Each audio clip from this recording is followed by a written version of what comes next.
right, what chapter in Dune are we on? I just read a really good one. It took me multiple nights. It took me 2 nights. It wasn't super long, but it was longer than some of these chapters. This book has a lot of very, very small chapters in it, which is great because then I can actually get them read and remember most everything, and then get to making these videos for you. So, yeah, if you like Dune, please like, subscribe, follow. I'm going through the entire Dune book and sharing my thoughts on every single chapter. If all goes well, I keep the momentum, I'm going to go through every single Dune book, including the ones that get weird later on, and share my thoughts there as well. Also, if you like sci-fi or fantasy, which you might since you're watching this video, please check out my sci-fantasy book. It's called The Song of Imru, Earth's Door.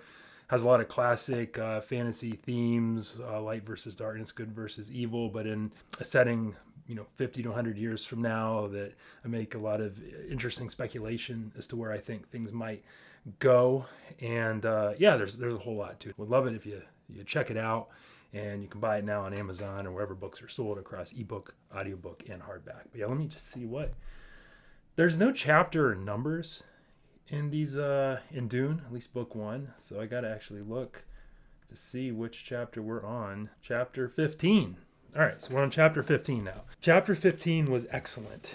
Actually, this is by far my favorite chapter so far, and it had a lot of action in it. It also had the worm. Finally got to see the worm. Also, a ton of character development with the Duke. I know I say that a lot, but this book's been really good at character development, and also with Paul. And I think the main gist of this chapter, I got to try to find this guy's name. Sorry, it's been a couple of days since I read this. It's been a little bit busy. It's always busy. You're going to hear me say that all the time. But I got to start mowing the lawn now, too. So I just did that, and that's taken up a little bit more time. Keynes.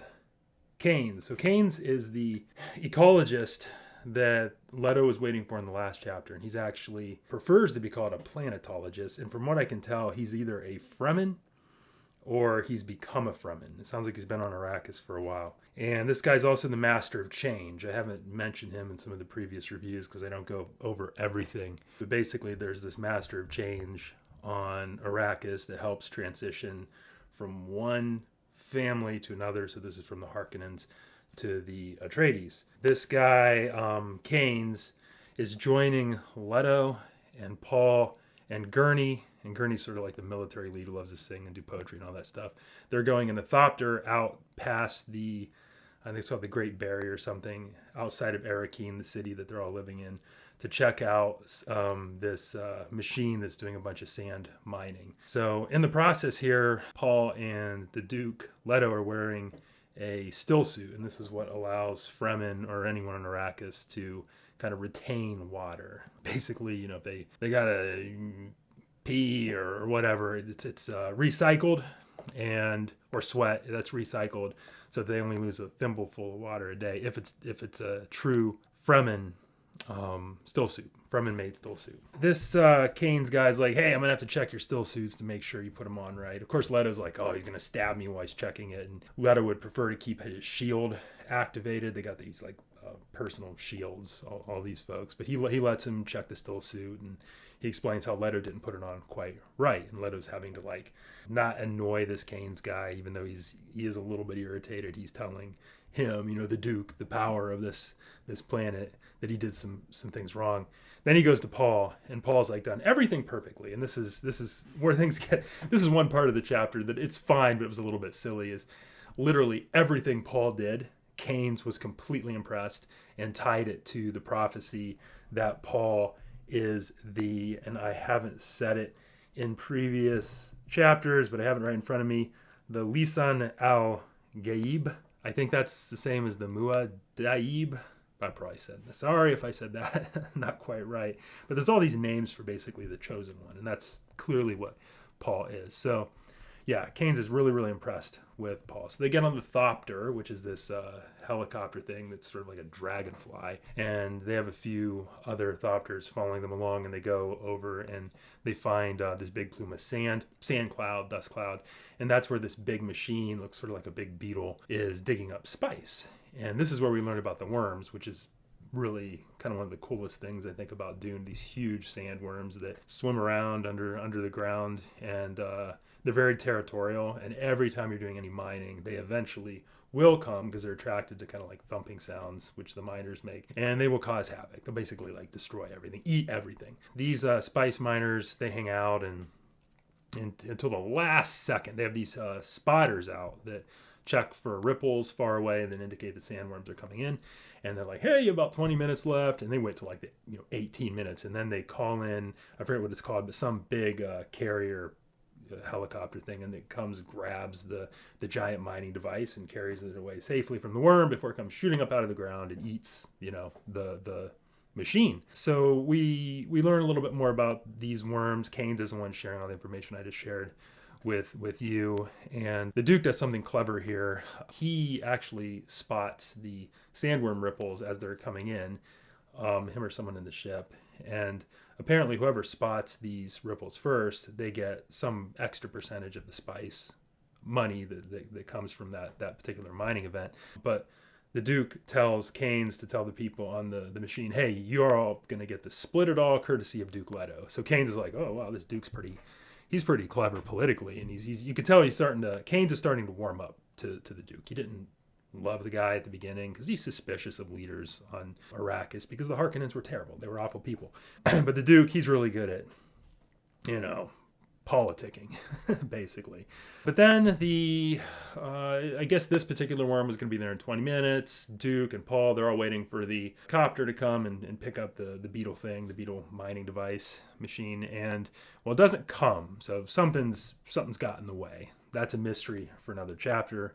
What happened? I guess Harkonnen's probably doing stuff. But anyway, so Duke Leto's like, hey, we got to go save the people in that machine. We got to do it now. So they agree, and him and his garrison of other thopters all settle down by I'm just going to call it the beetle machine.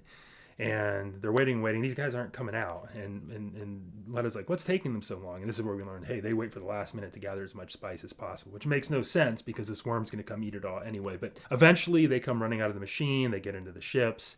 And just as the sandworm is about to devour everybody, they're able to fly off. And this is when you get, it's not described as vividly as I like, and I do remember some of this from the movie, but the big sandworm comes out and eats the machine, and it's pretty cool. It's very ominous knowing these things are lurking around in the background of Arrakis while they're trying to mine for spice, and while you got all this politicking going on. I just love that background of monsters. It's really cool. As they're looking at the worm eat this machine, they see a couple other people like running off or scuttling or whatever, because they're basically doing like this Fremen slide away from the worm. Like, oh no, we thought we got everybody. And like, oh no, those people will be fine. And this is of course why they suspect it's probably Fremen. But for whatever reason, Kane's is saying, no, they're not Fremen. They're just they're just whoever.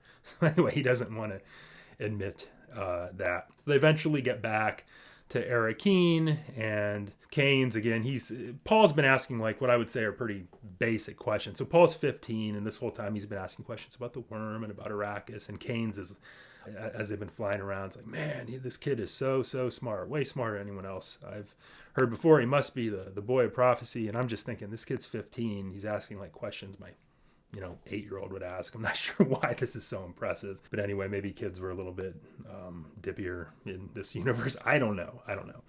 So, they get back to Arrakeen. And because the Duke risked his own life to save everybody from this worm, Kane's is pretty much sold. He's starting to really like the Duke. So at this point, we've learned about the worms. We know more about the spicing process. We know that all the Fremen or people associated with the Fremen are pretty convinced Paul is this chosen one. Yeah, I guess this one ended on a more optimistic note, which I wonder if that means the next chapter, everything's going to fall apart. We will have to see. But if you want to see, again, please like, subscribe, comment if you have thoughts on this particular chapter. If you liked it, some things I didn't mention, feel free to add your thoughts about those as well. And then, onward to chapter 16.